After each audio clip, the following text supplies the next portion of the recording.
Hey everyone, my name is Myra. You are about to listen to a My Ray of Sunshine podcast episode. Stay tuned and I hope you enjoy.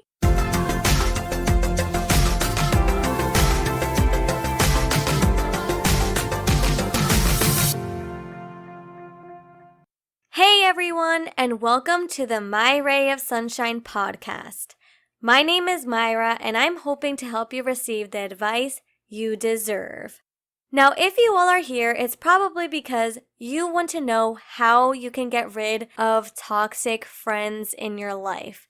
Now, when I say friends, keep in mind that you just want to picture imaginary quotation marks surrounding friends because are they really your friends if they are toxic in your life, if they are not the nicest people or have not helped you feel good when you're around them?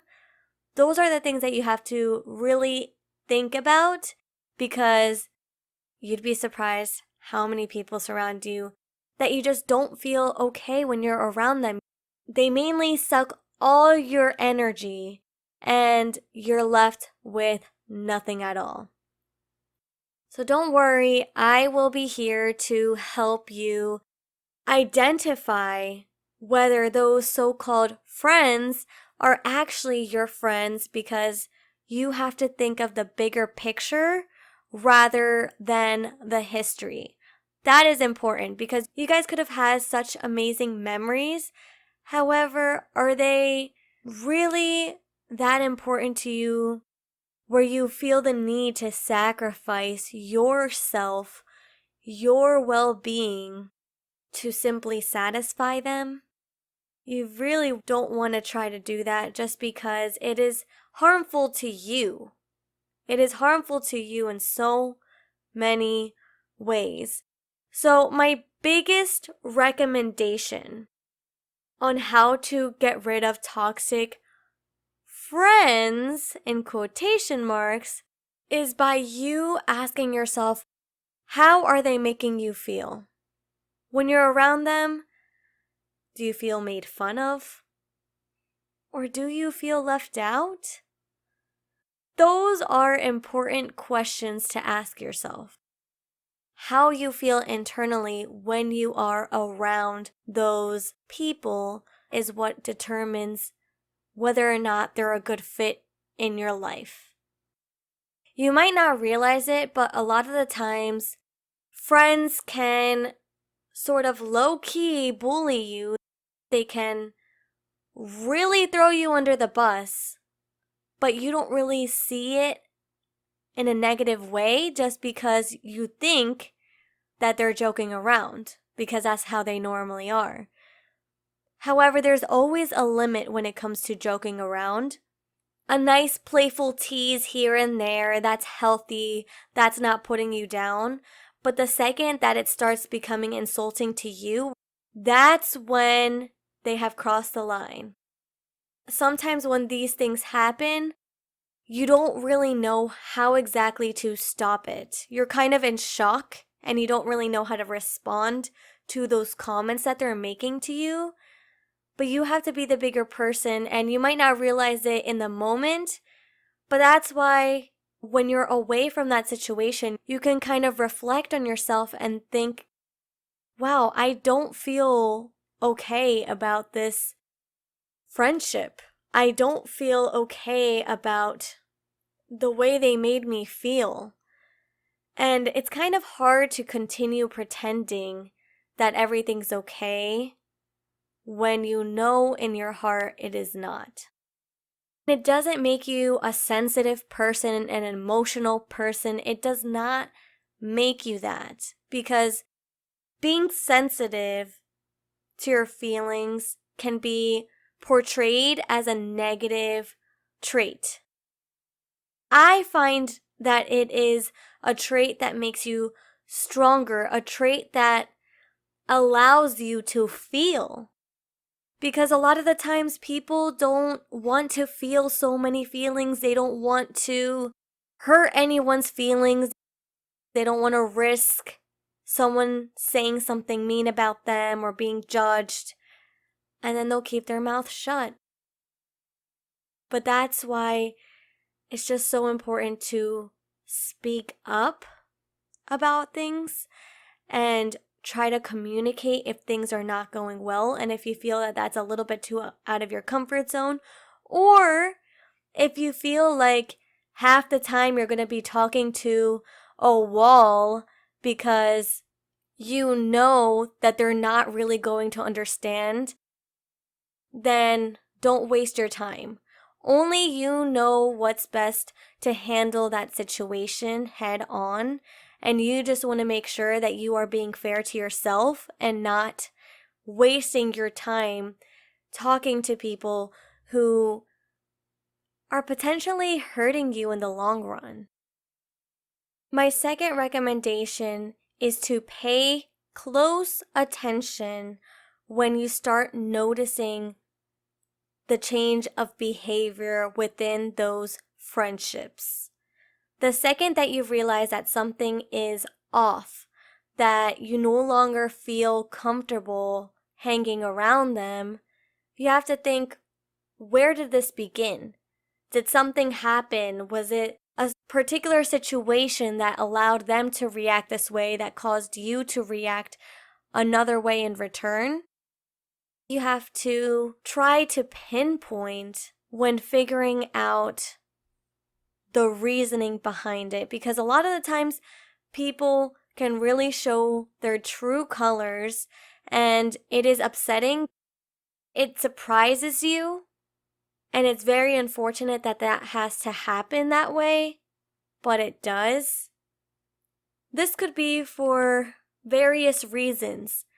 Perhaps they changed behavior because they saw that you were getting closer with someone else, or perhaps they just no longer wanted to talk to you anymore or acted a certain way because you did something that made them mad. There are so many different reasons why people change, and that's what you have to keep reminding yourself. Losing friends is just a sign of your personal growth because you are no longer tolerating it. Or at least you are starting to become more aware that you don't want to be surrounded by people like this. You want to be surrounded by people that lift you up and that don't tear you down. You want to be surrounded by people that support you every step of the way. And you also want to be surrounded by people that celebrate you. But if you feel a hint of jealousy, a hint that they are not being genuine, that is when you should back away and find a better group of friends. I am 24 and I have a small group of friends that I love, and I'd rather keep my friend group smaller, more intimate, in order for me to leave out unnecessary friendships that aren't really going anywhere. And that's the truth. I mean, I get that sometimes it's really hard to stay connected, but when it's suddenly one-sided, you need to determine whether you continue pushing for a friendship that only you are working on and strengthening, or whether you should take a step back and see if they ever reach out to you again. Because I have done that too, and it's unfortunate, but they never reach out again. It's bittersweet going through this because, of course, no one wants to lose people that they have had such great memories with. It doesn't take away from those memories, let me tell you that first. It really doesn't, because you are able to still look back on those memories, look back on those pictures, and accept that that was in a certain point of your life where you and that particular friend were on that same path in life. Now, the older you get, the more you start learning, the more you start building on yourself, and the same goes with that so-called friend. You just have to appreciate that you were able to have those memories with that specific person and move on from them anyway. Because it takes two people to work hard in a friendship. That doesn't just apply for relationships, that applies for friendships. And if they did something that hurt you and you are willing to look past, that you are willing to give chances, but they continue hurting you, at the end, is it worth the fight? Is it worth trying to rekindle from that hurt and move past it? Because I feel the only time when people deserve second chances is when no one's feelings have been hurt. Perhaps you guys just drifted apart. That's normal. Everyone's schedules are busy. But the second it starts to get more personal and you start feeling attacked, that's when it's not okay. That's when you have to realize and think to yourself, is this friendship worth having in the long run? Or is this just a temporary friendship that will just disappear with time? It's hard to ask those questions, and it's hard to reflect on those friendships because at one point you feel like it's wrong that you are feeling this way, but it's not. It's okay to feel the way you do. Your feelings are valid.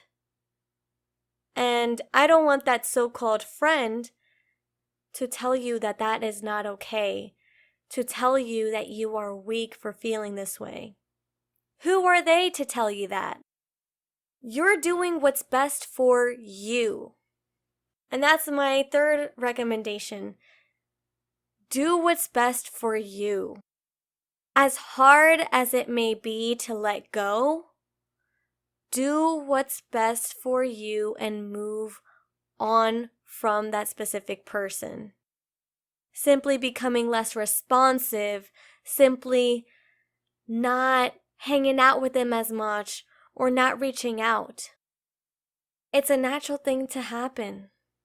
You meet people all the time, whether at school, whether at work, in your personal life. You're always meeting people, but it takes a special group of people to stick with you long term. The lessons that I've learned is that sometimes, no matter how hard I have tried to maintain a friendship, I'm the one that always gets hurt. I'm the one that's going above and beyond for a friendship, or the one that is getting used, or the one that is getting made fun of, or the one that is just doing so much to keep that friendship alive. And then when I look back, it's not fair because I get the shorter end of the stick. I don't see that effort reciprocated. I don't see their passion to continue maintaining a friendship with me as I had hoped for. And friendships have to be reciprocated. Both people have to put in as much effort. It's not that hard to do that either. A simple text message that takes seconds to type out will do just fine. But that is just something that you should always take with a grain of salt. I just laugh now. Whenever it happens, whenever I get brought down, I'm just like, well, whatever. What am I gonna do? You know, what am I gonna do? I did everything I could. They didn't. Now I know that they're not as good as a friend that I thought they were. True colors will start showing. And that is with time and growth. Another lesson that I've learned is that I don't have to be surrounded by people that make me unhappy. If I feel uncomfortable around others, I don't need to be in that environment. I'd rather be by myself, doing my own thing, than hanging around people that make me feel so uncomfortable to be there. And I know part of the reason why people are so afraid to drop friends is because they don't want to feel alone. But that's the thing, you have to think to yourself whether or not you rather be alone, but in good company of yourself, or whether you rather be surrounded by people that are draining your energy and aren't respecting you. I know a lot of the times people are afraid of dropping their so-called friends because they just don't want to be lonely. They don't want to stand out and be picked on even more. You are not gaining anything from that friendship. Realize that you're better than that.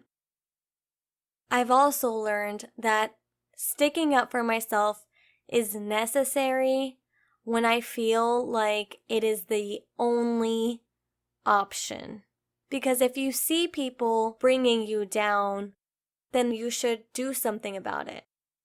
I've stood up for myself because I knew that no one else would do that for me. It's very uncomfortable for me to get to that point of confrontation. But looking back, I'm proud of myself for that.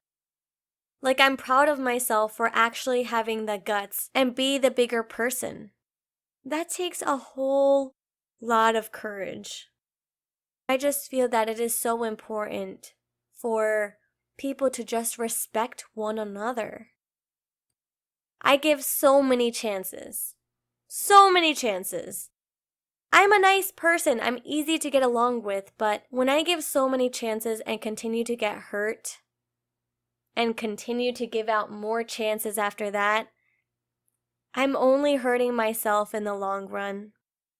I'm only proving to myself that I don't respect myself to the extent of letting go of that toxic friendship. Letting go is a difficult decision to make for everyone. And I don't make that decision lightly. I actually find it sad when I feel like I can't rekindle a friendship that's already been broken, and my only option is to just walk away. Realize who you don't want in your life before knowing who you do. If you haven't met a friend group that lifts you up, become your own friend. Honestly, just become your own friend. Build yourself up. Celebrate your victories. And more people will want to be surrounded by you because they see what kind of person you are. Be the friend you would want to have. And never let anyone make you ashamed of who you are. Something to expect from the My Ray of Sunshine podcast is that I will be giving advice on a variety of different topics, from how to deal with rumors to how to stand up to bullying. You name it, I will cover it. I will be releasing an episode every Friday, so please stay tuned. You won't regret it. So where can you find me, you must be wondering? You can find me on Instagram at myrayof.sunshine. MAYRAYOF.sunshine, or visit my website myrayofsunshine.com to take you to all of the other platforms I'm on, such as YouTube and Facebook. I am looking for ways to become more active on my YouTube channel, so I really recommend you to subscribe. An easier way to find me is if you know the spelling of my name. I know it's a little bit different, but that's only because I'm Hispanic. My name is pronounced Mayra, and it's spelled Mayra. Mayra. Yeah. Also, feel more than welcome to message me for advice. I am all ears for you. I promise you, I will make time to help you out in your situations. The best way to reach me is via Instagram in my personal DMs. I love when I get messages, and it just gets me excited because I love connecting with you guys and getting to know you more. Keep in mind that I am not a psychologist, I am not a therapist, so I don't have all the answers. However, if I feel that I am unable to answer your questions because I just haven't been in your shoes, trust me, I will reach out to some of my favorite people to help give you the answers that you're looking for. Don't you worry. I really hope this podcast made you smile at least once. Stay tuned for more advice and positivity next Friday. As always, it's Mayra. I hope you save your energy for someone who deserves it. Bye!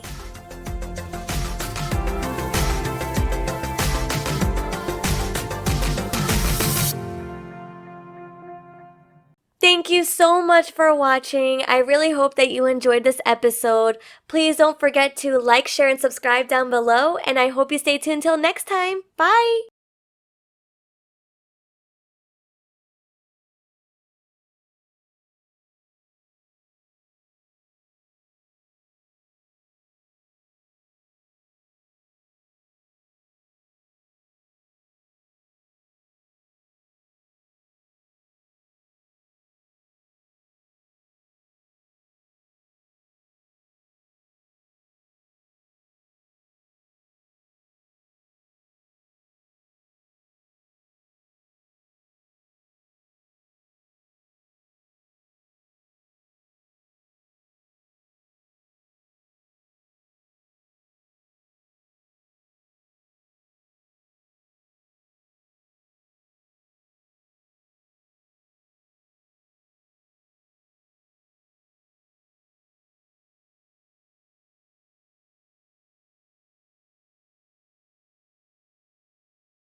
Thank you so much for watching. I really hope that you enjoyed this episode. Please don't forget to like, share, and subscribe down below, and I hope you stay tuned till next time. Bye!